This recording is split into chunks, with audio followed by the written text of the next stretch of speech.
Jadi modul praktikum yang keempat itu terkait dengan ANOVA, untuk kelima nanti dengan Pak Tamaro ya, terkait analisis regresi ya. Oke, saya mulai dulu. Nah, jadi tujuannya, kenapa sih kita melakukan praktikum keempat ini yang berjudul tentang ANOVA, yaitu bagaimana sih nanti mahasiswa mengetahui dan memahami uji statistik dengan menggunakan ANOVA, yaitu ANOVA satu arah dan ANOVA dua arah. Nanti bedanya apa akan dijelaskan di bawahnya. Oke, ini secara umumnya. Jadi secara umum bisa menggunakan uji statistik ANOVA satu arah dan dua arah. Nah, secara khususnya nanti mahasiswa akan diberikan ya suatu arahan bagaimana cara memecahkan masalah satu arah dan uji ANOVA dua arah dalam kehidupan sehari-hari. Jadi contoh realnya dalam sehari-hari itu seperti apa, kemudian kenapa sih disebut dengan ANOVA, kenapa tidak dengan analisis yang lain-lainnya gitu ya. Oke. Kemudian agar dapat menyelesaikan persoalan dan menarik kesimpulan yang sesuai dengan persoalan yang diujikan. Jadi intinya dari materi hari ini kita akan melakukan kesimpulan ya, apakah nanti sama, beda, atau lebih dari gitu ya, dari uji yang akan dilakukan. Begitu. Oke. Nah, setiap perusahaan perlu melakukan namanya pengujian terhadap kumpulan hasil pengamatan mengenai suatu hal. Misalnya hasil penjualan produk, hasil produksi ya, gaji pekerja di suatu perusahaan nilainya bervariasi antara satu dengan yang lainnya atau tidak. Jadi kan kalau misalkan memproduksi suatu barang gitu ya, nah itu kan ada ragamnya ya, atau perbedaan antara satu barang dengan barang lain, misalkan dari segi berat. Nah itu kan nanti secara detailnya kan ada perbedaan ya, entah itu selisihnya 1 gram, 2 gram gitu ya. Nah, itu kita harus menganalisis apakah dari produk satu dengan produk lainnya itu memiliki ragam yang sama atau berbeda. Nah, maka digunakan uji ANOVA ya, atau analysis of variance gitu. Dan analisis dari ragam. Nah, hal ini berhubungan dengan varian dan rata-rata yang banyak digunakan untuk membuat kesimpulan melalui penaksiran dan pengujian hipotesis mengenai parameter. Jadi parameter itu kan sebenarnya ada indikasi dari populasi ya. Nah, kenapa kita harus menguji populasi? Karena kan itu yang beredar luas ya. Sedangkan hal yang paling sulit itu adalah menganalisis populasi. Jadi kita menggunakan sampel yang kita gunakan untuk menduga dari parameter gitu. Ya, kenapa sih perlu kita uji? Karena kan nanti di masyarakat semisal ragamnya besar, berarti kan ada produk yang misalnya beratnya kecil, beratnya sangat kecil, atau beratnya yang sangat besar. Jadi ragamnya itu sangat besar. Nah, ini harus kita uji ya, seberapa besar sih dia itu ragamnya, berbeda jauh atau berbeda secara signifikan gitu. Oke. Nah, penerapan ANOVA dalam dunia industri adalah untuk menguji apa? Rata-rata data hasil pengamatan yang dilakukan pada sebuah perusahaan. Ya, jadi rataannya bagaimana, menyimpang jauh atau tidak antara satu produk dengan produk yang lain, ya. Nah, sehingga kita butuh nih namanya ANOVA ya. Untuk lebih detailnya pasti nanti ada penambahan variabel ya. Nah, ini yang kita pelajari adalah hal dasarnya gitu. Jadi kalau misalkan nanti untuk skripsi atau tujuan penelitian itu pasti ada variabel yang akan ditambahkan gitu ya. Nah, nanti kita akan melihat seberapa besar pengaruh variabel yang kita tambahkan di dalam rumus dasarnya begitu. Oke, ANOVA atau Analysis of Variance digunakan untuk melakukan analisis komparasi multivariabel. Ya, jadi sini ada multivariabel, tidak hanya satu variabel. Ya, kalau misalkan kita kemarin belajar di prinsip ekonomi mikro, kan ada data yang penyebarannya secara apa kemarin? Apa yang waktu itu time series ya. Nah, kalau time series itu kan waktu sebagai variabel pengubah, kemudian nanti Y-nya adalah variabel bebasnya. Nah, ini adalah lebih dari satu variabel alias disebutnya dengan multivariabel. Nah, teknik analisis komparatif dengan menggunakan tes T, jadi uji T, yakni dengan mencari perbedaan yang signifikan dari dua buah min. Ya, hanya efektif bila jumlah variabelnya 2. Gitu. Jadi kalau tes T itu kan untuk students ya, nama lainnya ya, itu untuk jumlah yang sedikit gitu. Nah, karena dia itu kurang efektif untuk data yang besar, yang banyak, atau untuk variabel yang banyak gitu. Jadi kita gunakan namanya analysis of variance ya, yang disingkat dengan ANOVA. Bagus ya namanya ANOVA. Oke, jadi ANOVA digunakan untuk membandingkan rata-rata populasi, bukan ragam populasi. Ya, membandingkan rata-rata populasi, bukan ragam populasi, meskipun judulnya adalah analysis of variance, tapi yang dibandingkan adalah rata-rataannya. Nanti kan ada hipotesis awal ya, hipotesis H0, hipotesis H1. Nah, itu yang kita bandingkan adalah mu-nya. Mu itu rata-rata dari si ragam atau populasi mu itu. Rata-rata populasi itu sampel maksudnya. Rata populasi ya, kalau X bar itu berarti rata-rata sampel ya. Ingat-ingat lagi. Jadi istilahnya kita mengekspektasikan nilai dari beberapa sampel, tapi merujuknya ke populasi gitu ya, karena kan untuk populasi sangat sulit ya untuk realnya begitu. Nah, untuk jenis data yang tepat untuk ANOVA itu ada data nominal dan ordinal pada variabel bebasnya. Ya, nominal berarti yang berupa angka, ordinal yang dia bisa diurutkan. Jika data pada variabel bebasnya dalam bentuk interval dan rasio, nah kalau misalkan bentuk variabel bebasnya, ya variabel yang bisa berubah, interval atau rasio, maka apa harus diubah dulu dalam bentuk ordinal dan nominal.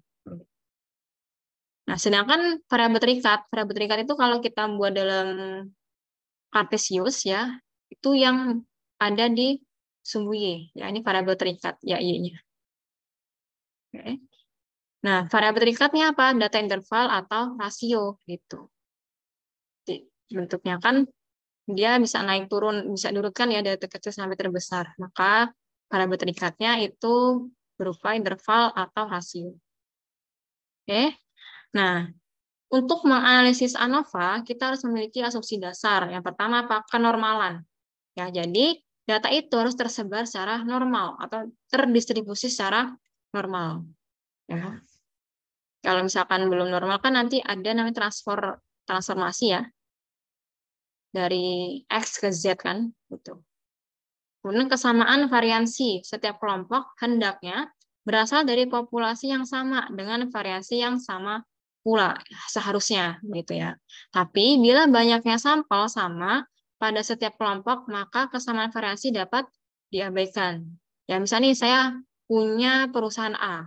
Nah, dari perusahaan A, saya ambil nih kelompok 1 sebagai kelompok pertama. Ya, nanti ada 5 buah apa ya, kaleng ya, ukuran kaleng. Nanti untuk kelompok 2 saya punya lagi 5 kaleng. Kelompok 3 saya punya lagi 5 kaleng. Begitu. Nah, nanti diuji ya apakah rata-rata populasinya itu sama atau tidak, begitu ya.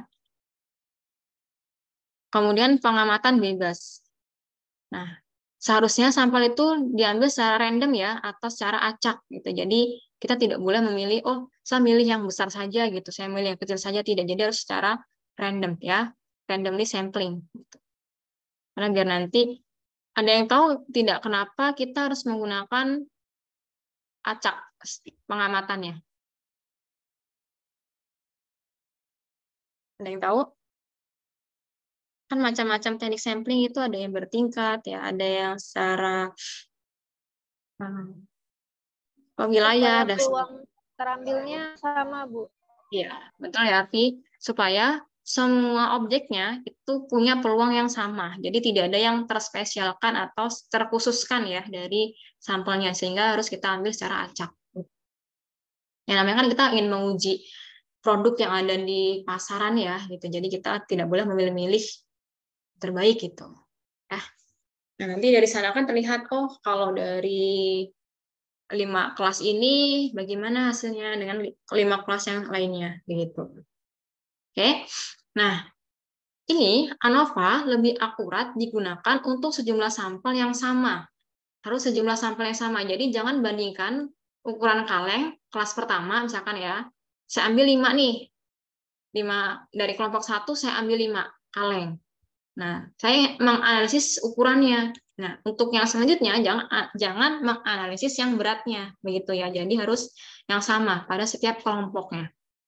Misalnya, masing-masing variabel setiap kelompok jumlah sampel atau respondennya sama 250 orang. Dan juga jumlah kelompoknya itu jumlah anggota per kelompoknya ya, itu harus sama gitu.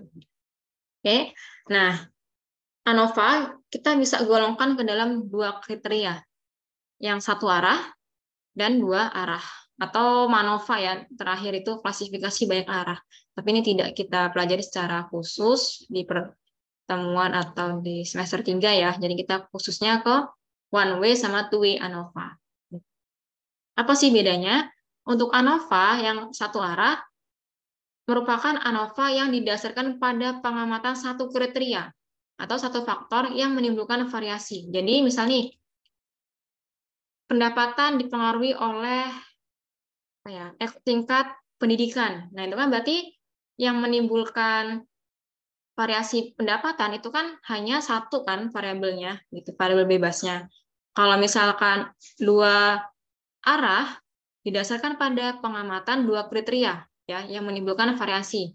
Misalnya pendapatan tadi dipengaruhi pertama oleh pendidikan sama jenis kelamin. Nah, itu kan berarti ada dua faktor yang menimbulkan variasi kan disebutnya dengan two way ANOVA. Ya, jadi itu hal mendasar perbedaan antara one way sama two way gitu. Ya, kalau ANOVA ini lebih kompleks ya. Tidak hanya dua tapi bisa tiga atau empat gitu. Biasanya kan timbul di masalah ekonomi yang makro ya, yang sifatnya itu lebih luas gitu. Misalkan saham, kemudian harga ekspor impor ya, itu banyak sekali analisisnya gitu. Oke, nah kita masuk ke analisis satu arah atau one way ANOVA. Tadi sudah disebutkan bahwa yang mempengaruhinya hanya satu variabel bebas ya, gitu.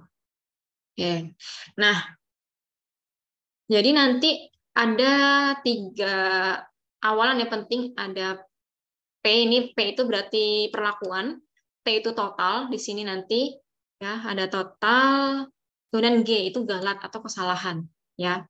Nanti ini akan ke bawah sama ya gitu. Jadi harus diingat-ingat ya. Oke. ANOVA satu arah digunakan apabila yang akan dianalisis terdiri dari satu variabel terikat dan satu variabel bebas. Gitu.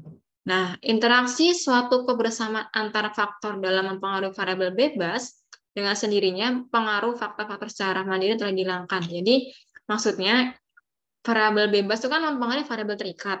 Nah, tapi variabel bebas itu kan sebenarnya ada pengaruh kecilnya kan. Nah, itu diabaikan. Begitu ya. Jadi kita hanya menganalisis variabel bebas utama dan variabel terikat yang utama. Gitu. Ada tiga bagian pengukuran variabilitas pada data yang akan dianalisis dengan ANOVA. Pertama apa? Variabilitas antar kelompok atau antar perlakuan. Ada juga yang bilang treatment, gitu ya. Jadi sebentar ya, saya tunjukkan dulu.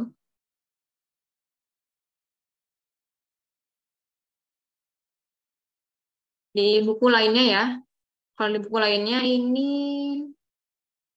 sebenarnya sama saja sih. Ada yang pakai bahasa Inggris, ada yang pakai bahasa Indonesia. Nah, ya, saya tunjukkan.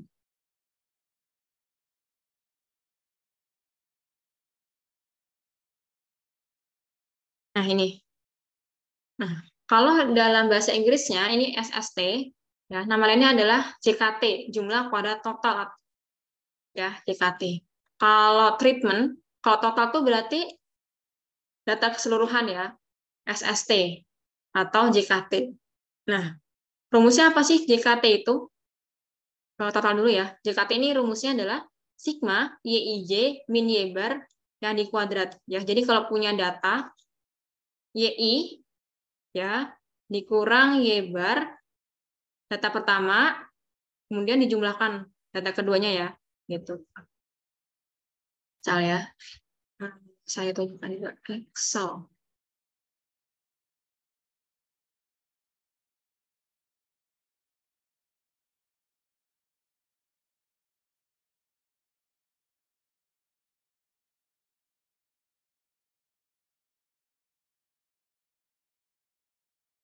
Jadi kalau misalkan ini ada data gitu. Ada YI, nomor dulu ya. Nomor, ini ada YI, ada YI kuadrat ya. Mana sih YI kuadrat? Nah, misalkan nih saya punya ratannya di sini ya. Ini Y bar. Nah, di sini ada YI min YI min Y bar yang di kuadrat.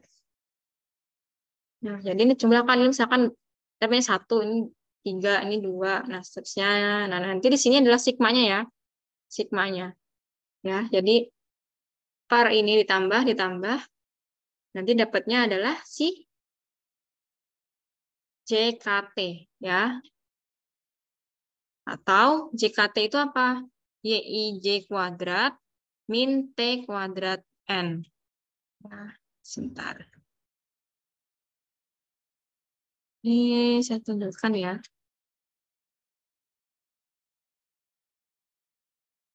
Tadi kan ada T ya. T itu sebenarnya treatment.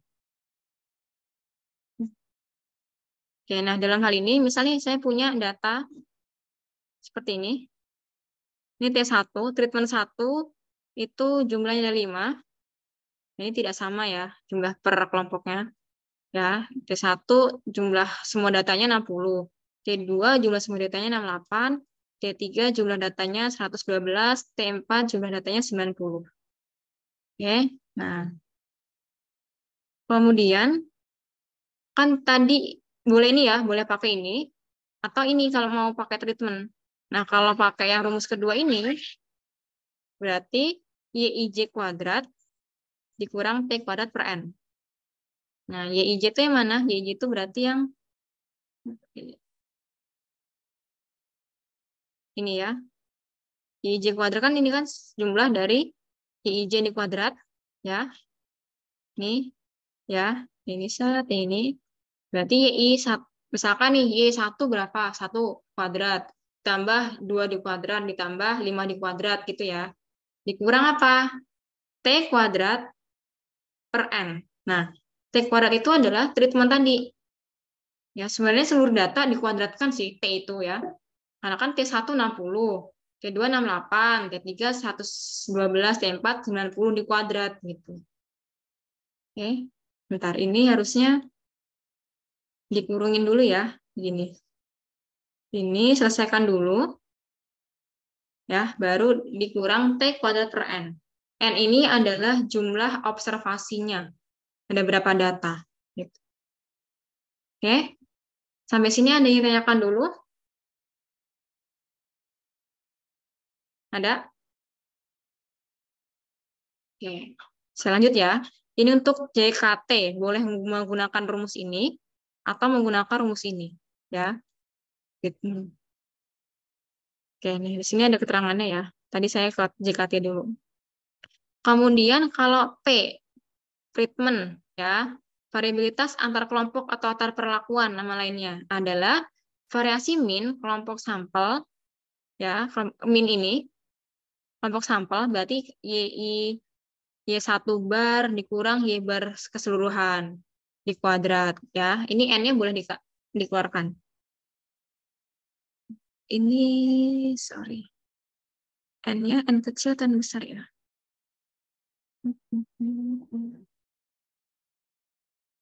SST. NI ya, NI. Ini NI.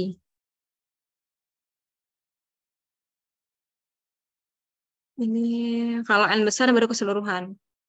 Kalau ini NI, berarti N1 ya. Ini sama dengan kalau saya pisah ya. Ini kan jadinya N1 dikali YI1 bar dikurang Y bar keseluruhan ini kuadrat ya. Ditambah N2 kali Y2 bar min Y bar pada sampai seterusnya ya. Begitu. Ini JKP. Jadi pengaruh setiap treatment ya terhadap terhadap keseluruhan begitu namanya JKP. Oke. Nah, atau kalau tidak mau pakai rumus ini, boleh pakai rumus ini. Nah, ini TI kuadrat per NI. TI kuadrat SST.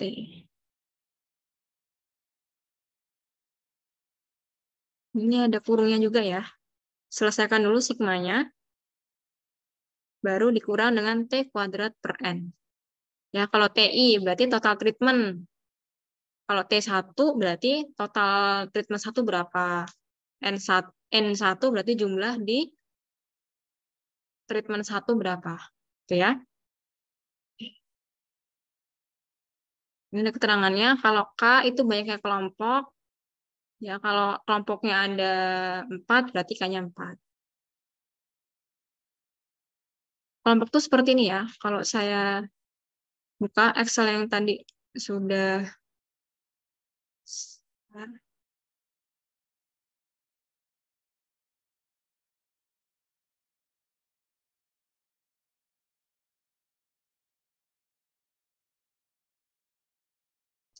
sorry. Saya open.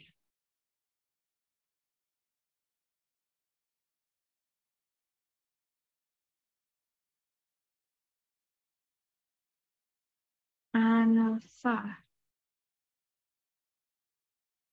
Nah, ini. Maksudnya kalau seperti ini ya. Banyaknya treatment atau banyaknya apa nih? Tadi. Banyaknya kelompok ya. Nah, kalau di data realnya, seperti ini Excelnya. Ini kelompok 1, kelompok 2, kelompok 3, kelompok 4. Gitu. Jadi ini lebih ke pendapatan ya. Pendapatan setiap provinsi. Setiap kabupaten ya. Untuk beberapa waktu tertentu. Nah, ini kan sebenarnya data yang kita pelajari di PEM kemarin ya. Ininya banyak, kemudian waktunya juga banyak kan. Data panel. Oke. Nah, selanjutnya lagi ya. Tadi banyak kelompok, sudah total X masing-masing kelompok T itu. G total keseluruhan. Ini saya tidak pakai G tadi ya. Coba saya hapus. Oke. N jumlah sampel masing-masing kelompok ya. N itu N besar jumlah sampel secara keseluruhan. Ini untuk JKP. Kemudian JKT tadi sudah. Nah, JKG Galat ya, itu adalah atau SSE ya, nama lainnya ini. SSE. Sum of square error. Atau JKP ya. Dan nanti kalau misalkan memeriksa tugas dari adik-adiknya, nanti dilihat ya dia pakai apa, boleh pakai SSE atau JKG. Kata kuncinya di E ya, E itu error, berarti kalau di dalam bahasa Indonesia berarti galat. SSE atau JKT itu adalah perhitungan statistik awal yang dipakai untuk menghitung nilai-nilai lain. Jadi selain, pastikan kalau menghitung data, antara data real dengan data yang kita, apa istilahnya, kita simulasikan ada nilai selisih ya, nah itu disebut dengan galat gitu. Kalau kita jumlahkan, pun kita akarkan gitu. Nah, itu namanya JKG. Nah, JKG itu apa? Berarti JKT dikurang JKP ya. Total dibagi dengan perlakuan. Oke, sampai sini ada yang tanyakan dulu sebelum kita masuk ke prosedur uji hipotesisnya.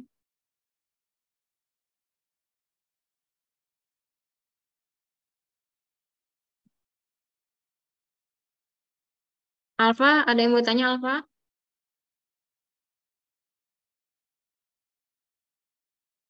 Oh, halo Alfa. Iya, Ibu. Ada yang mau ditanyakan dulu tidak? Belum ada, Bu. Sedang memahami. Tidak mau ya. Jangan tidur ya. Nah, Tidak, kita, Bu. Saya sama persis, Bu, di kosan dia. iya, iya, iya. Oke, saya lanjut. Nah, untuk prosedur ANOVA satu arah, sebenarnya mirip ya dengan ANOVA dua arah gitu. Mirip kita menentukan pertama hipotesisnya, kita tentukan dulu H0-nya. Nah, H0 itu kan hipotesis yang harus kita tolak ya istilahnya. Kita nggak mau nerima H0 nih, berarti nanti lawannya adalah yang akan kita pilih gitu. Yang kita harapkan ya H1 itu, berarti H0 itu yang tidak kita inginkan. Yang tidak kita inginkan apa? Bahwa rataannya setiap perlakuan atau setiap kelompok itu sama. Ya kan? Kalau misalkan kita ingin menguji kualitas satu perusahaan dengan perusahaan lain gitu ya. Nah, kita kan inginnya ada yang lebih unggul kan begitu. Kalau ada yang lebih unggul berarti rataannya itu tidak boleh sama sehingga H0-nya harus sama kan gitu ya. Nah, artinya semua rata-rata atau min populasi adalah sama, tidak ada efek faktor terhadap variabel respon. Jadi setiap variabel bebasnya tidak mempengaruhi variabel terikatnya gitu ya. Kalau H0-nya adalah seperti ini. H1-nya berarti lawannya ya. Nah, kalau ini sama dengan berarti kemungkinan ada salah satu mu-nya yang dia itu tidak sama. Boleh saja mu1 sama dengan mu2, tapi tidak sama dengan mu3 dan seterusnya gitu ya. Ada salah satu yang tidak sama. Nah, itu adalah lawan dari hipotesis H0-nya. Begitu. Yang artinya apa? Kalau satu tidak sama mu i-nya dimulai dari 1, 2, 3, dan seterusnya. Minimal satu rata-rata populasi yang berbeda. Ya, bisa salah satu atau bahkan semuanya berbeda. Atau artinya adalah ada efek atau pengaruh faktor terhadap variabel respon. Jadi variabel respon ini mempengaruhi terhadap variabel terikatnya. Gitu. Ya, tidak berarti bahwa semua populasinya berbeda. Nah, langkah kedua, setelah kita menentukan hipotesisnya, H0 dan H1, kita menentukan tingkat signifikansi. Oke, nah kalau tingkat signifikansi tidak disebutkan di dalam soal, berarti kita gunakan alfa yang 5% ya, gitu. Atau selang kepercayaannya 95%. Kenapa tidak 100% Bu? Gitu kan? Karena kalau 100% berarti kita tidak mentolerir adanya kesalahan. Kalau tidak ada tolerir kesalahan, artinya selangnya itu sangat kecil gitu ya. Jadi kemungkinan tidak ada data di rentang itu gitu ya. Kalau alfanya 0 gitu ya. Jadi kita beri toleransi lah 5% gitu. Jadi dia akan ada plus minusnya gitu selama dia di rentang itu. Kalau alfanya besar berarti SK-nya kecil kan selang kepercayaannya. Berarti kalau selang kepercayaan kecil, data itu plus minusnya tuh akan melebar gitu. Jadi agak sulit kita menentukan sebenarnya data itu merentang dari mana sampai mana gitu. Jadi kebanyakan dipilih 5%. Ada juga yang 2% gitu ya, tapi itu sangat detail dan memerlukan banyak objek ya untuk alfa yang kurang dari 5% begitu. Oke. Nah, kemudian derajat kebebasan. Karena di sini itu ada treatment, maka kita gunakan DF-nya atau degree of freedom-nya. Boleh pakai DB atau DF ya. Terserah, kalau ini DF berarti degree of freedom, kalau DB berarti derajat kebebasan. Nah, derajat kebebasan ada 3 ya. Ada DF dari JKP, nilainya K-1. Ya. Kalau total berarti N. Kalau total ingat berarti N besar. Kalau treatment berarti hubungan dengan kelompok. Ada berapa sih kelompok atau treatment yang mempengaruhi? Kalau dia itu galat, berarti kan tadi total dikurang perlakuan ya. Berarti total itu N, perlakuan itu K. Gitu. Oke. Nah, sebenarnya untuk apa sih? Ini tuh kita menentukan kriteria penolakan H0 atau H1 ya. Penolakan H0 atau penerimaan H0 gitu. Oke. Ini tadi terkait dengan JKP sudah ya tadi. Nah, JKP kalau dibagi dengan degree of freedom-nya berarti KTP. Ya, kuadrat tengah perlakuan. Oke. KTG berarti kuadrat tengah galat. Ya. Total nggak ada ya. Kita tidak melihat sana. Ini dihapus saja. Berarti kalau KTP itu JKP dibagi degree of freedom JKP-nya. Kalau KTG, kuadrat tengah galat, berarti JKG dibagi degree of freedom JKG-nya. Oke? Nah, kalau kita sudah dapat nilai ini, ya, kita bagi itu sebagai F hitungnya, ya, atau F datanya ya, KTP dibagi KTG. Oke. Nah, kalau misalkan dia itu lebih besar daripada F alfa, ini tolak H0 ya. Ini saya belum tulis. Ini tolak H0 jika apa? Nah, jika ini F hitungnya lebih besar daripada F alfa K-1 N K. Ini adalah tabel apa nih? Tabel F ya. Kalau tabel F itu kan ada degree of freedom, berarti ini nggak boleh asal ya. Alfanya berarti F 5% gitu ya. Nah, tapi nanti sesuaikan K-nya berapa? Misalnya K-nya tadi 4 ya. N-nya 20. Nah, berarti harus cari misal alfanya 5%. Cari tabel F di mana ininya adalah 3,19. Oke. Nanti dicari, dibandingkan. F hitungnya lebih besar atau lebih kecil. Kalau lebih besar berarti tolak H0. Kalau tolak H0 berarti kita akan menerima hipotesis H1. Ya, kalau F hitungnya lebih kecil daripada F tabel, berarti kita harus menerima H0 ya, gitu. Oke, tadi H0 ditolak jika F hitungnya lebih besar. Nah, ini ya, pengujian. Ini tadi sudah terlihat, oh ternyata kalau F0-nya, F hitungnya segini, F alfanya segini, apa artinya gitu ya. Baru nanti menentukan H0 diterima atau ditolak, kita punya dua ya, bila F hitung sama atau lebih besar, lebih kecil daripada F tabel yang ini, maka kita harus menerima H0 dan H1 ditolak. Ya, pokoknya ingat satu aja sih ya, H0 ditolak kalau F hitung lebih besar pada F tabel. Ya udah nanti tinggal dibalik saja. Kalau kurang berarti H0-nya diterima. Sehingga H1-nya ditolak ya. Nah, nanti kita akan mengambil keputusan apakah kita akan menerima atau menolak ya dari uji hipotesisnya, uji dari F hitung dan F tabelnya. Nah, kemudian nanti belum selesai sampai sini, ada namanya pasca ANOVA. Ya, ini untuk kasus-kasus tertentu. Nanti kita akan lihat kenapa sih ada pasca ANOVA. Nanti akan memperkuat kesimpulan kita untuk menerima atau menolak H0 ya, untuk mendukung kesimpulannya. Begitu. Ya, ini untuk pasca ANOVA. Ya. Nah, sebenarnya apa sih?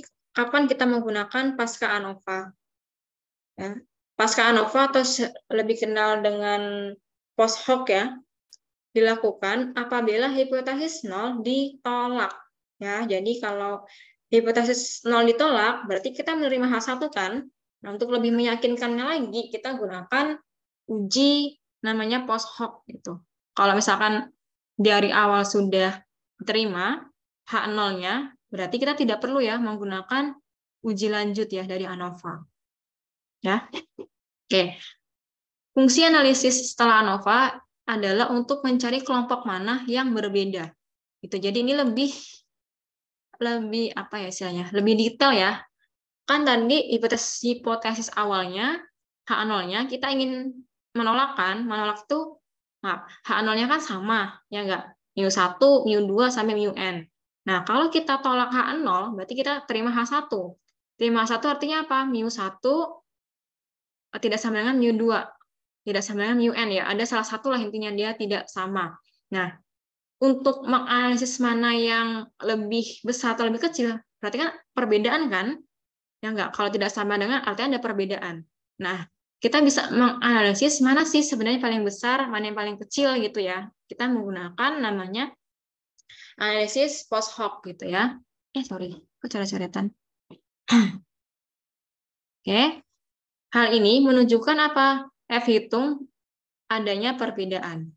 Apabila F hitung menunjukkan tidak ada perbedaan, tentu analisis sesudah ANOVA tidak perlu dilakukan. Ya udah kalau misalkan F hitungnya lebih kecil, berarti kita terima H0. Ya sudah, berarti sama dong mu-nya gitu ya. Rataannya ya, bukan dilihat per satuannya gitu. Jadi rataan setiap kelompoknya sama kalau kita menerima H0. Oke, ada beberapa analisis ya. sesudah ANOVA ada Tukis, HSD, Bonferroni, Sidax, Kev, Duncan, dan lain-lain ya. Tapi yang kita gunakan adalah Tukis, HID. Nah, kita gunakan rumus ini. Di mana Q itu adalah the student size range statistik. Rentangnya ya. Kemudian RKD. R itu bentar. Kalau K itu banyaknya kelompok, K itu DF, N itu kan banyak sampel per kelompok. Banyaknya sampel, ini N kecil ya. N kecil, K, ini K, D. F, mencari apa, data kismet. Q, di sini saya sering statistik. Oh, bentar ya, saya cari dulu. RKD. Ada yang kurang.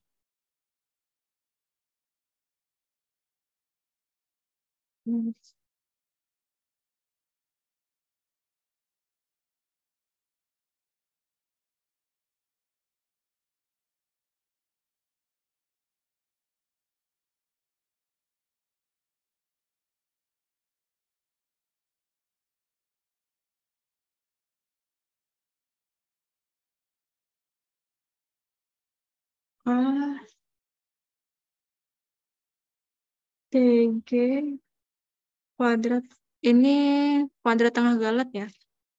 Dari ini saya perbaiki nanti. HSD itu rumusnya adalah Q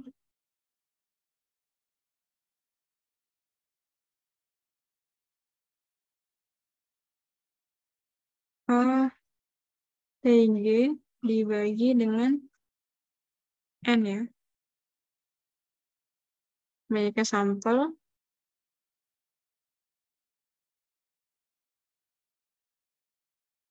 Ini kuantitas range statistik. Nah, ini benar ya. RKD itu KTG. Nah, ini untuk mencari HSD-nya. Nah, selanjutnya apa? Kita membandingkan perbedaan rata-rata antar kelompok dengan nilai HSD. Jadi ini nilai rata-rata antar kelompok ya.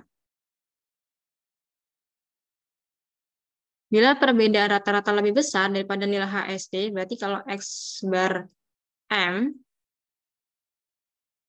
yang lebih besar daripada si HSD,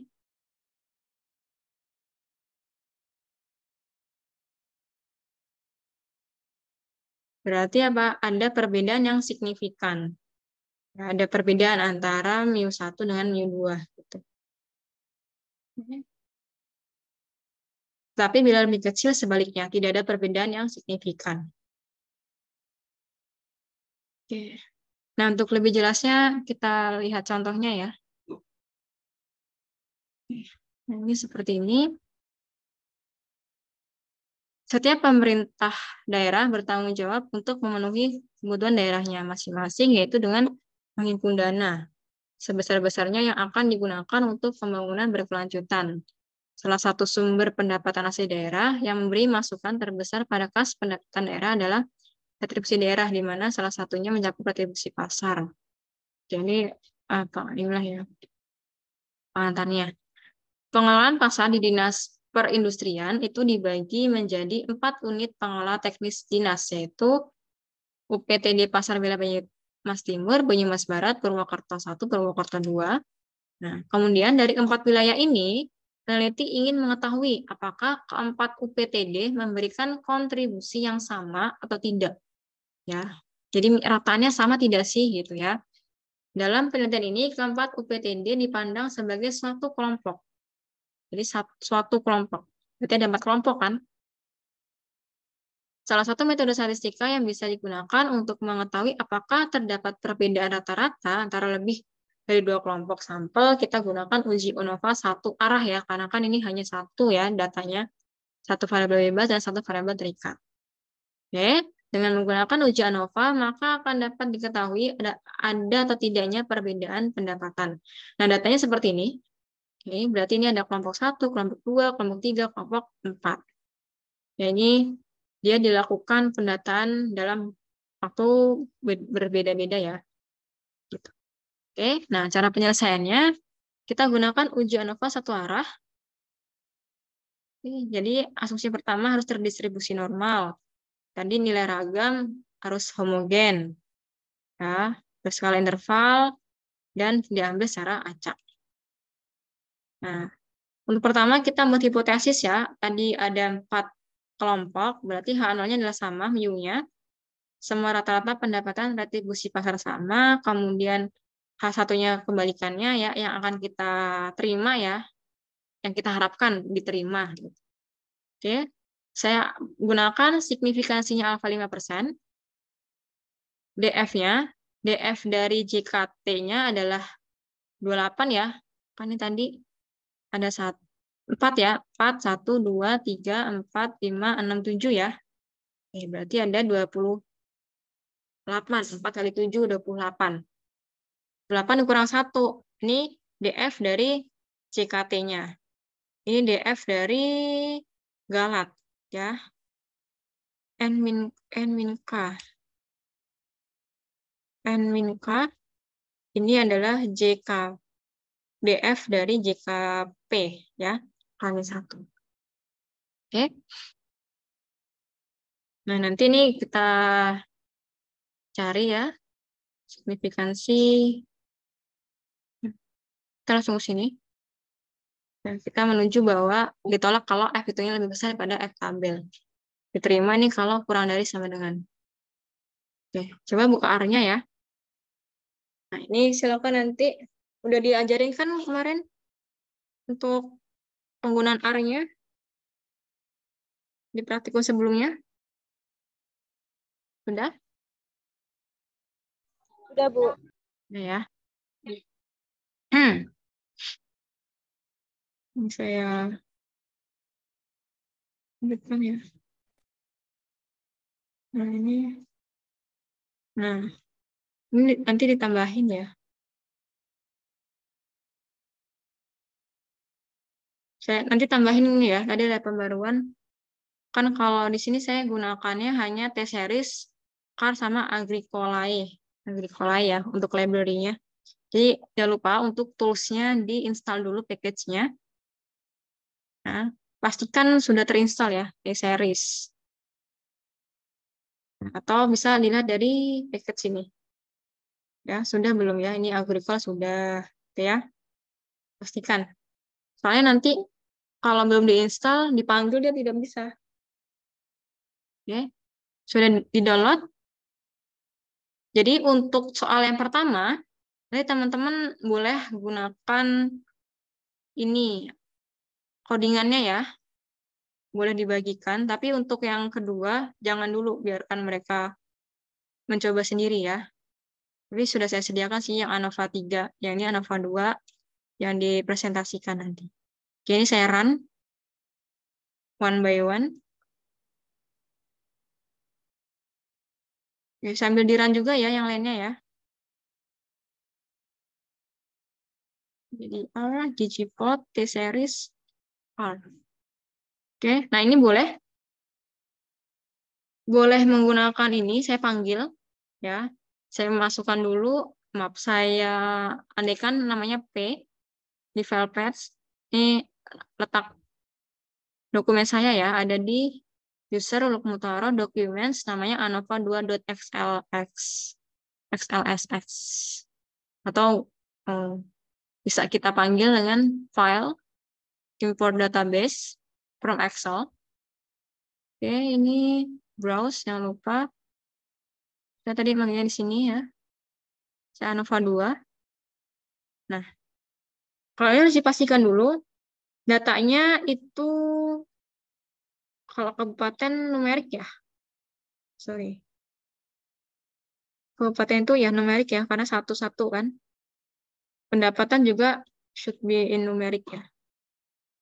Oke, ini boleh. Nah, seperti ini. Nanti datanya seperti ini ya. Kalau tadi masih seperti ini. Mana? Nah, ini dibuat supaya mendatar.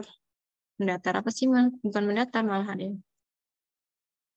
Ke bawah ya datanya. Jadi ini kan secara vertikal, dibuat dulu dalam secara horizontal. Seperti ini. Oke. Nah, kemudian ini, nah ini saya, kalau ini saya pakai ini. Nah ini saya panggil dulu ya filenya. Kemudian saya ganti nama dengan data. Data itu artinya membaca file Excel yang P. P itu adalah nama ini tadi ya. Daripada panjang, saya buat dulu P. Nah, kemudian tipe data yang kabupaten itu saya anggap sebagai vektor. Nah, tadi.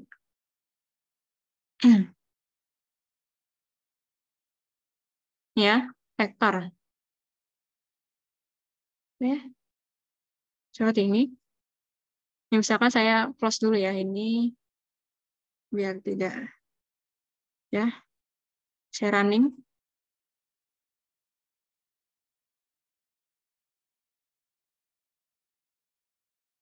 Ini tidak apa-apa, lanjut saja. Oke, ini saya ingin membuat frame-nya ya dari data.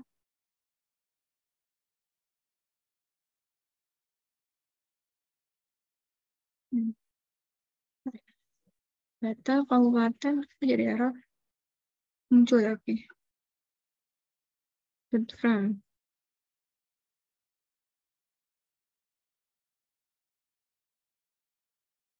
Oke, atau ini boleh ditulis ini ya. Nah, berarti ini saya ambil sebutannya kan apa tadi? Banyumas Timur ya. Saya anggap BT. Nah, nilainya adalah ini. Ini ya, disalin. Nah, ini Banyumas Barat, Purwokerto 1, Purwokerto 2. Ya, di mana pendapatannya itu adalah si ini. BT, BB, P1, P2 ya. Oke, saya run.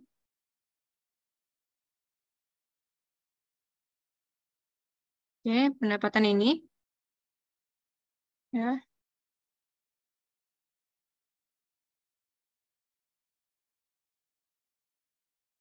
Ini data sebentar ya. Ya.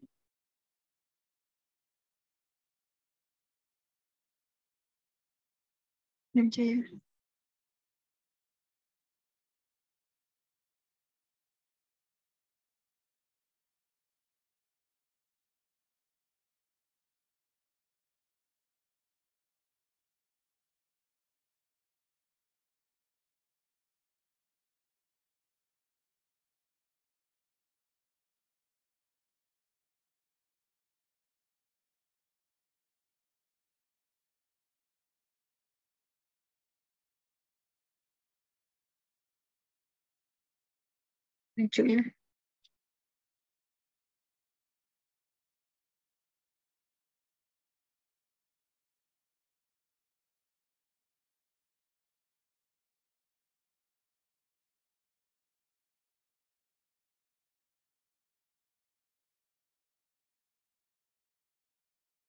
Ini datanya ya.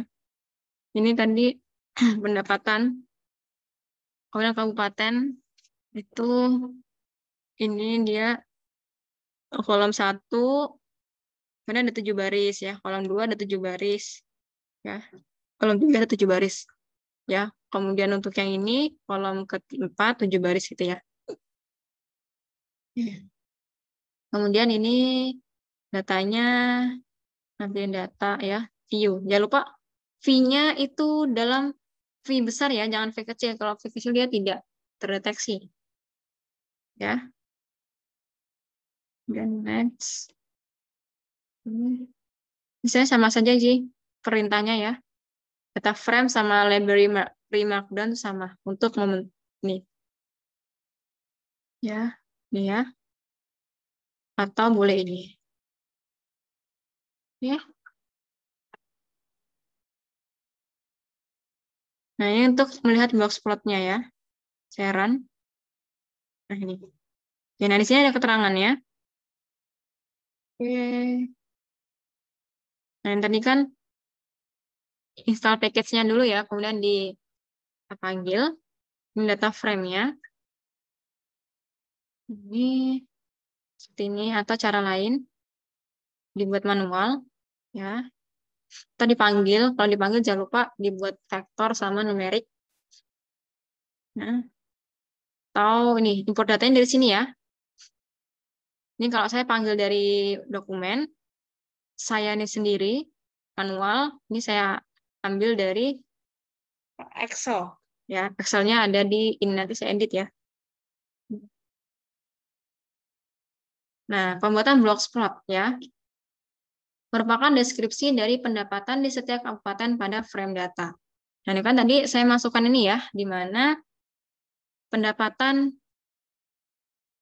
ini disumbu Y, ya, kabupaten disumbu X. Oke. Data main namanya adalah boxplot pendapatan per kabupaten. Ini adalah judulnya. Kemudian X lab-nya kabupaten, Y lab-nya adalah pendapatan. Oke, nah kita bisa lihat ya, boxplot setiap kabupaten 1, 2, 3, 4. Ya, oke. Pada kabupaten 1, Banyumas Timur, dan kabupaten 2, menunjukkan nilai rata-rata yang hampir sama. Nih, rata di sini ya, sama ini. Hampir sama. Terlihat perbedaan rata-rata yang signifikan pada kabupaten 3 dan kabupaten 4. Ya, jadi jauh kelihatannya. Oke. Jika dibandingkan dengan rata-rata kabupaten 1 dan kabupaten 2. Jadi ini melihat persebarannya ya, boxplot itu kan ada data terendah, data paling tinggi ya, pinnya, kemudian apa?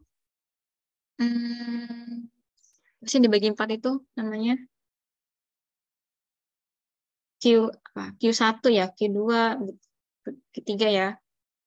Nah, data pendapatan dalam kabupaten 2 lebih variatif dibandingkan rata-rata kabupaten 1 dan kabupaten 2. Nah, ini kan yang paling besar rataannya kabupaten 1 dan 2 ya. Nah, tapi kalau kita bandingkan 1 dan 2, kabupaten 2 itu lebih bervariasi ya, karena rentang datanya itu lebih besar ya, lebih panjang gitu. Oke, ini melihat box plotnya. Nah, untuk melihat derajat bebasnya atau degree of freedom-nya, kita gunakan codingan ini ya. N itu jumlahnya semua data raw. Ya. Kan tadi datanya seperti ini kan. Nah, ini raw-nya ada berapa nih? 28 ya. Nah, kita lihat saran. K ini adalah length unik ya. Yang ini. Ada 1, 2, 3, 4 ini berarti kolom 1 ya kan. Yang kolom 2-nya berarti 2, 2, 2, 2 gitu ya. Oke, saya ambil nih. Untuk DFT-nya totalnya berarti 27,81. P-nya itu treatment, DF dari treatment berarti kami 1. Kemudian DF dari jalatnya adalah 24 ya. Oke, ini saya ganti G aja ya, biar tidak lupa.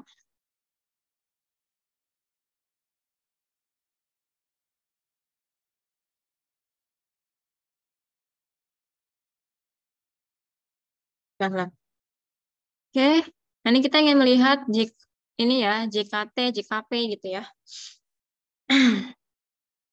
Oke, ini kita nyari rata-ratanya. Rata-rata dari setiap kabupatennya.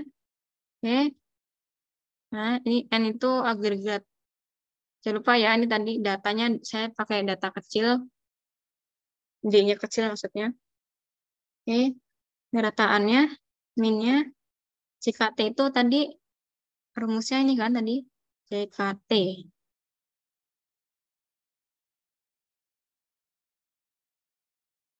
JKT. Ini ya. Sum of dari YI min Y bar. Data pendapatan dikurang rata-rata ini kuadrat kan.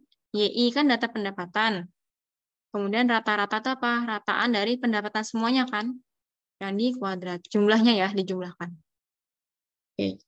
Kemudian kalau JKP ini berarti kalau galat JKT min JKP, ya kan? Oke, saya print JK-nya ada 3, meliputi JKP, JKG, JKT, seperti ini. Oke ya, ini perlakuan, ini galat, ini, gini aja biar enak ya, JKT dulu, JKP, kemudian JKG.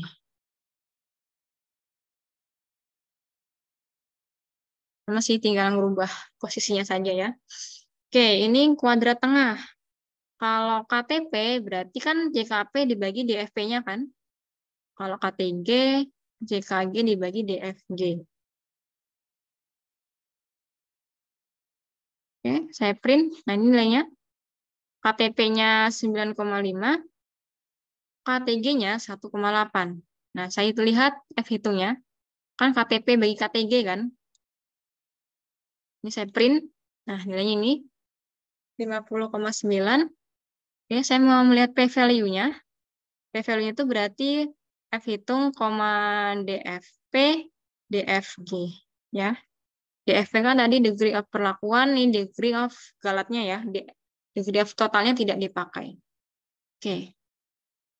Ini P-value-nya berapa? 1,4. Lebih besaran F hitung atau lebih besaran P-value?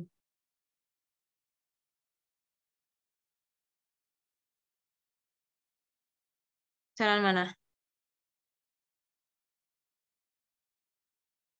Besaran yang F hitung ya. Jadi kita tolak H0 kan? Nah, ini rangkuman dari ANOVA-nya. Ya, ini. Degree of freedom-nya adalah apa sih namanya? KTP kan? DF-nya adalah 3. DF dari galatnya 24 karena udah 7 kurang 4 kan? Oke, ini kesimpulannya ya. Kesimpulan lagi, summary-nya. Oke, P-value-nya ini 50,91. P-value-nya 1,4. Nah, berarti kan ini P-value-nya lebih besar ya daripada, F hitung, ini F hitung, F value lebih besar daripada P-value-nya. Berarti dia ditolak H0. Gitu. Oke.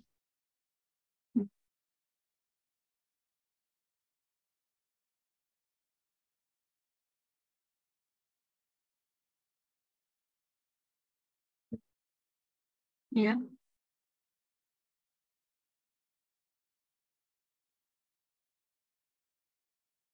Oke. F tampilnya 3,091. Maaf. F tampil.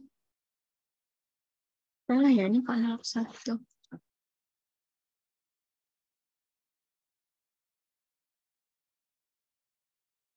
Ini harusnya 1,48 kali 10 pangkat min 10 ya, mendekati 0 ya.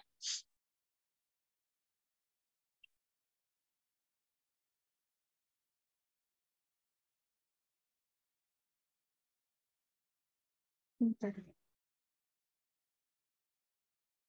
F hitungnya ini.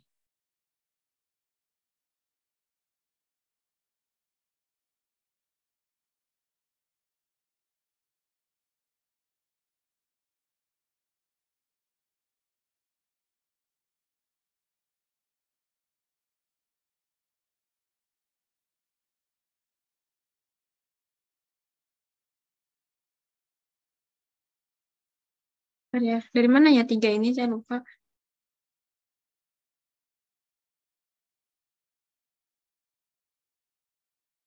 Tabel 3,0. Oh, ini dari tabelnya ya. Yang cari sendiri tabel. Kalau tadi ini P-value-nya. P-value-nya bukan F-value ya. F-value itu berarti F hitung. Kalau F tabel berarti cari di tabel. Ini kita membandingkan dari segi F tabel berarti tolak 0. Dari segi P-value-nya tolak 0 ya, karena P-value-nya lebih kecil daripada alfanya. Oke, jadi kesimpulannya apa? Dengan taraf nyata 5% sudah cukup bukti bahwa rata-rata pendapatan retribusi pasar setiap kabupaten berbeda. Ya, berarti kita terima H1. Dan minimal terdapat satu kelompok kabupaten yang secara signifikan memiliki rata-rata yang berbeda. Oke. Ini dilihat dari box plotnya ya tadi. Karena box plotnya beda-beda, minimal kan pasti ada yang memiliki rataan yang berbeda. Oke, ini asumsi lanjutannya ya. Oke. Ini saya lihat dari plot residualnya atau sisanya, itu ada galatnya. Oke. Berdasarkan plot residual versus fits, ya ini adalah fits pendapatan kabupaten, garis merah yang menghubungkan pusat dari 4 kelompok sisaan terlihat datar, sehingga secara grafis dapat disimpulkan model sudah tepat. Jadi kalau garis merah ini, oke, saya tarik ini, ya, ini kan menghubungkan pusat dari 4 kelompok sisaan terlihat datar, homogen kan berarti nilai ininya, residualnya, ya enggak, berarti kan tadi salah satu asumsinya terpenuhi ya, berarti datanya atau modelnya sudah tepat. Oke, ini plot residual versus fit. Kemudian kalau plot QQ, ya, ini perintahnya sini ya. Plot ANOVA 2,2. Kenapa saya gunakan ANOVA 2? Tadi karena ini saya buatnya ini ya, ANOVA 2 kan. Nama data yang akan ditampilkan. Oke. Ini untuk melihat kenormalannya ya. Kalau plot yang tadi ini residual untuk melihat homogen tidaknya. Kalau plot QQ digunakan untuk melihat kenormalannya. Oke. Nah, ini tinggal gunakan ini ANOVA 2,2 ya. Nah, ini ya sebelah kanan. Kelihatan ya tabelnya. Nah, berdasarkan plot QQ, titik-titik berada sedikit jauh dari garis 45 derajat yang ini antara sumbu S dan sumbu Y di kuadran 1. Sehingga secara grafis ada kecurigaan pelanggaran normalitas galat dan perlu dipastikan dengan uji asumsi. Jadi ini kan titik-titik berada sedikit jauh ya. Berarti dia tidak normal gitu. Nih, set. Titiknya kan ini. Ada data yang di sini, sini ya. Gitu. Nah, tadi untuk memeriksa keragaman. Ya, kita gunakan plot 2,3. Ya, scale location yang ini datanya seperti ini. Ini saya running. Ini scale location-nya. Nah, berdasarkan plot scale location, garis merah yang menghubungkan pusat dari 4 kelompok akar sisaan ya yang dibakukan ternyata tidak teratur. Tidak terlalu datar. Berarti kan dia ada naik set gini ya. Sehingga secara grafis ada kecurigaan ketidaksamaan ragam dan perlu dipastikan dengan uji asumsi. Oke. Kemudian uji normalitas galat. Yang tadi ya, sorry, Navandila. Nah, kalau ini uji lanjutnya uji Jarquibera ya digunakan dengan menggunakan perintah Jarquibera. Jadi kita melihat normalitas dari residualnya. Oh, tadi normalitas dari datanya ya. Oh, ternyata ini uji Jarquibera-nya seperti ini. Ya, ini ada p-value-nya. Kemudian kalau uji Saviro ada p-value-nya juga. Oke. Untuk uji apa namanya Jarquibera dan Saviro-Wilk itu hipotesis pertama galat menyebar normal dan hipotesisnya 1 galat tidak menyebar normal. Ya. P-value-nya harus sebesar pada 0. Kalau ini tolak 0 jika apa? P-value lebih kecil daripada alfa ya. Gitu. Dan sebaliknya. Oke, karena p-value-nya itu dia lebih besar daripada 0,05 ya. Yang ini uji apa sih namanya dari uji Jarqui ya.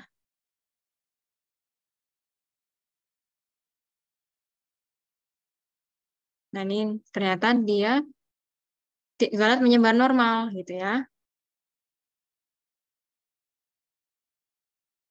Kemudian kalau uji Safirowick, dia harus lebih besar ya. Dan Safiro, ini kriterianya sama. Oke, ternyata ini kan lebih besar daripada 0,05. Lebih besar daripada 0,5. Berarti terima H0. Oke.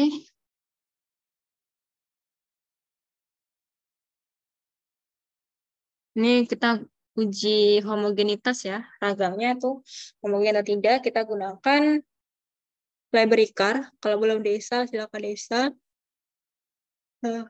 Ini pendapatan sama kabupaten. Yang dirunning adalah data. Ya. Jadi seperti ini ya. Nah, ini live test.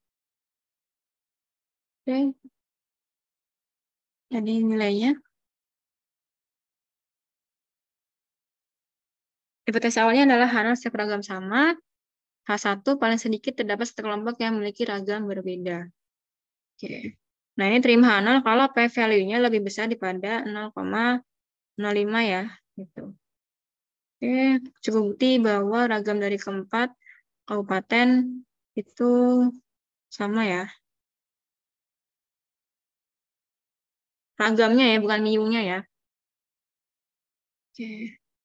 Ini uji Tuki. Ya. Dari uji Tuki kan ada uji BNJ sama BNT ya. Ini uji BNJ-nya. Oke. Berdasarkan plot BNJ, terlihat bahwa hanya pasangan kabupaten 1 dan kabupaten 2 yang memiliki selang kepercayaan yang mencakup nilai 0. Ini.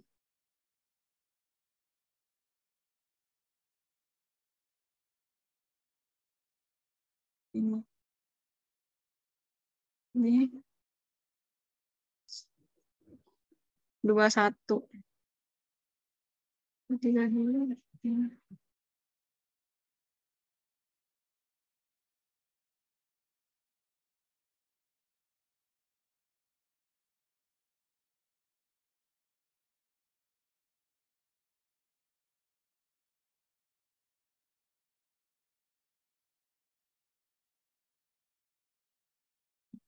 Ya.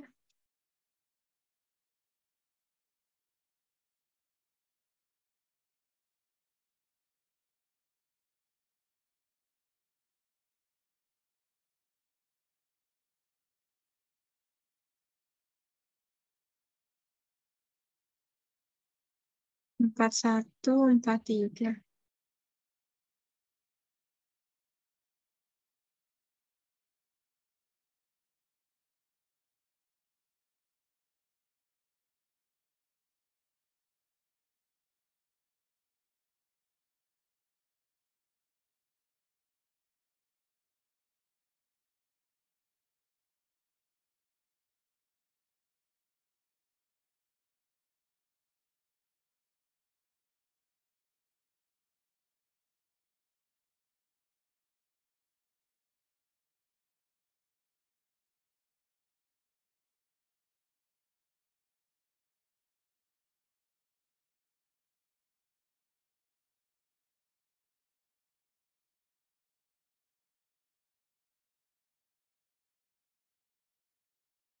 Nah, ini 21.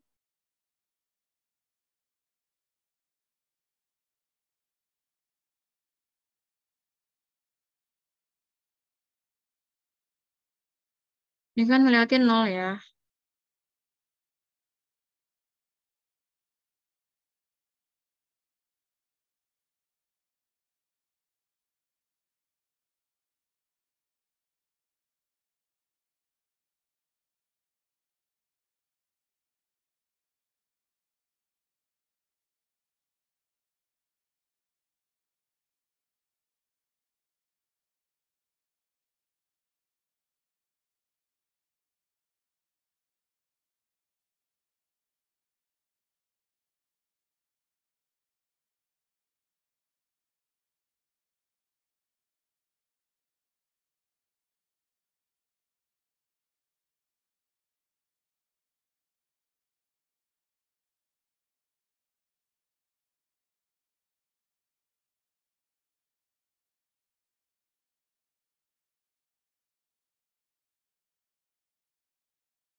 Ada yang tahu nggak kenapa ini kan dia melewati 0 ya. Tapi kenapa bisa menafsirkan kabupaten 1 sama kabupaten 2?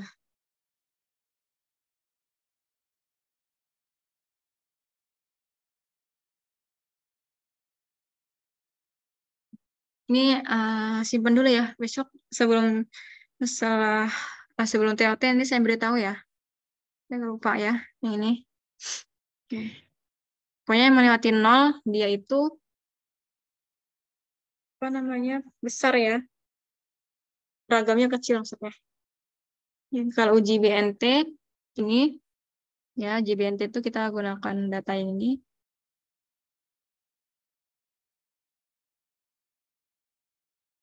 Nah, ini nilainya. Ini berdasarkan tabel Banyumas Timur, Banyumas Barat memiliki grup yang sama yaitu A. Di mana berarti pendapat retribusi pesawat ini tidak berbeda secara signifikan dengan pendapatan. Sedangkan kabupaten 3, 4, ya ini terlihat ya bahwa kabupaten 1 dan 2 ini di grup yang sama.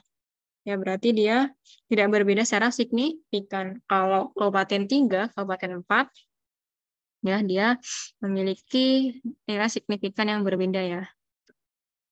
Oke.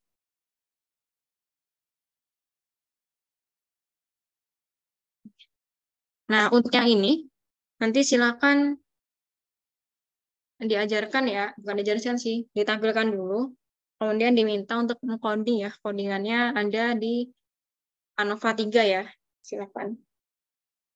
Ya. Nanti apa hasil kesimpulannya? Nah, saya lanjut untuk ANOVA 2 arah. Berarti kalau ANOVA 2 arah ada lebih dari satu variabel bebas ya. Nah, kemudian ini contoh ini ada beberapa apa ya istilah ya. Jika B berarti jumlah kuadrat baris ya.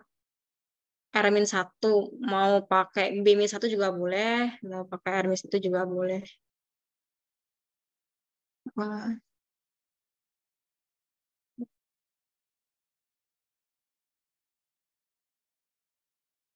Ini C-1. Kalau min-1 jika G berarti ini R-1 dikali C-1 ya ini kali ini. Jika T-nya adalah RC-1. Ah, ini keterangannya. Oke, ini rumusnya, rumus lainnya. JKT itu XIJ data kuadrat. Hanya. Ini kita langsung ke contoh soal aja. Ini ada mahasiswa ya.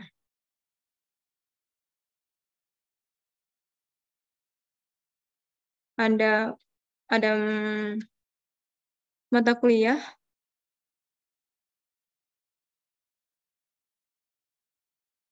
Iya, ini sebenarnya ada S rancep ya. Ada rak, ada RAL ya kan. Jadi ini mungkin lebih mudah untuk diajarkan ya kalau sudah belajar ya. Ya benar alfa. Rancep ADS. Tapi rancep itu di kemarin ya, genap ya. Tapi ini belum sampai ke advance sih. Sebenarnya ini kan pengantar ke rancep kan ke depannya gitu. Ya, jadi ini kalau ANOVA 2 arah ada 2 variabel bebasnya. Ya, ada mata kuliah. Kemudian ada mahasiswa. Ya, ini. Nah, ini tidak gunakan codingan ya, ini saya buat manualnya gitu. Jadi biar mereka tahu bahwa manualnya seperti ini loh gitu ya. Oke, nanti baris pertama, keempat mata kuliah mempunyai tingkat kesulitan yang sama. Oke, kemudian dilihat dari apa? Mu-nya. Berarti kalau satu sekurang-kurangnya ada satu yang dia tidak sama. Berarti tingkat kesulitannya yang berbeda. Tes 2, keempat mahasiswa mempunyai kemampuan yang sama. Berarti ini ada dua kriteria kan, kesulitan sama kemampuan ya, begitu. Oke. Taraf nyatanya 5%. Kemudian untuk barisnya berarti ada 4 kan? Barisnya ada 1, 2, 3, 4. Oke. B1, 4, B1, 3. Ini kan, ini ya, JKG ya. Ini apa nih? Ini JKB, JKB, JKG.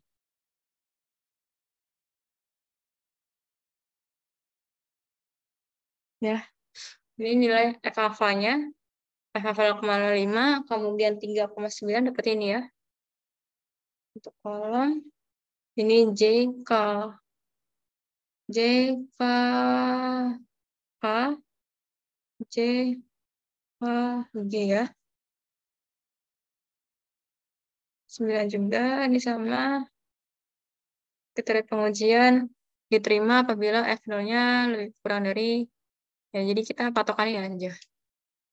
Oke. Nah, ini kita dapat CKT-nya seperti ini. Sama ini kan T kuadrat ya, per N ya. Ini sigmakan semua. Ya, ini sigmakan 68 kuadrat, 94, ini dikuadratkan, ini dikurang dengan T kuadrat per N. Berarti ini berarti kan total ini kuadrat. Ya, dapatlah CKT ini, CKB nilainya ini, ya ada atas rumusnya. CKK ini, ya ini yang ini nih yang perlu dibulatkan. Kemudian ini, ya. Kemudian JKK, ini JKG, ya. Ini rangkumannya ya.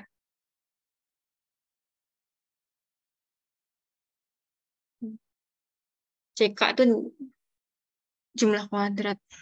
Ya, ini rangkumannya.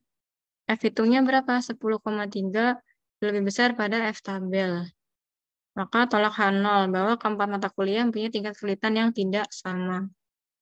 Berarti terima H1 kan? Pertama, bahwa keempat mahasiswa itu mempunyai kemampuan yang sama ya. Dari segi. Ya. Oke, berarti ini dua ANOVA ya. Dua arah. Oke.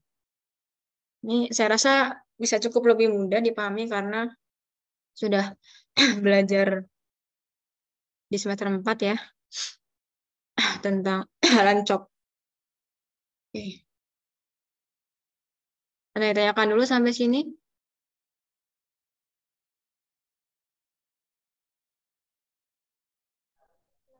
Izin tanya Ibu, mungkin Ya. kan kalau untuk modulnya kami bisa coba sendiri lagi gitu ya Bu.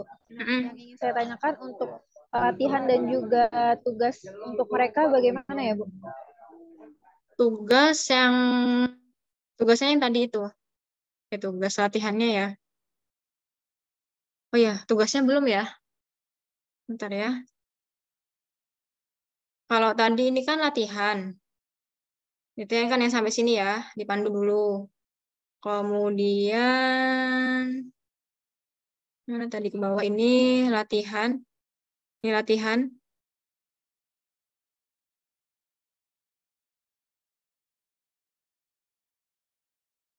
Ini sebenarnya takut saya berapa jam kalau praktikum ya? 2 ya? 100 2 Bu. jam ya? Oke. Ini buat tugas latihan selesai untuk menerangkan keseluruhan. Berarti ini, tapi jangan bilang dulu ini tugasnya ya. Jadi ini dicobakan dulu gitu ya. Jadi sambil mandu, kalau misalkan waktunya tidak sempat ya, ini buat tugas ya. Ini karena agak panjang juga. gitu ya. Jadi, tapi jangan dikasih tahu dulu codingannya ya untuk yang nomor 2 ini. Jangan dikasih tahu dulu codingannya, jangan dikasih tahu juga akan jadikan tugas ya, semisal tidak ada penambahan waktu ya, gitu. Karena lumayan banyak ini. Ada lagi yang menanyakan? Nanti akan saya perbaiki ya dari tadi. Ada yang apa? Typo.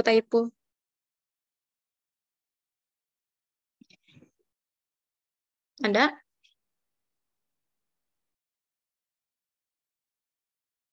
Ibu untuk rekamannya nanti boleh di-share nggak, Bu? Ya, boleh.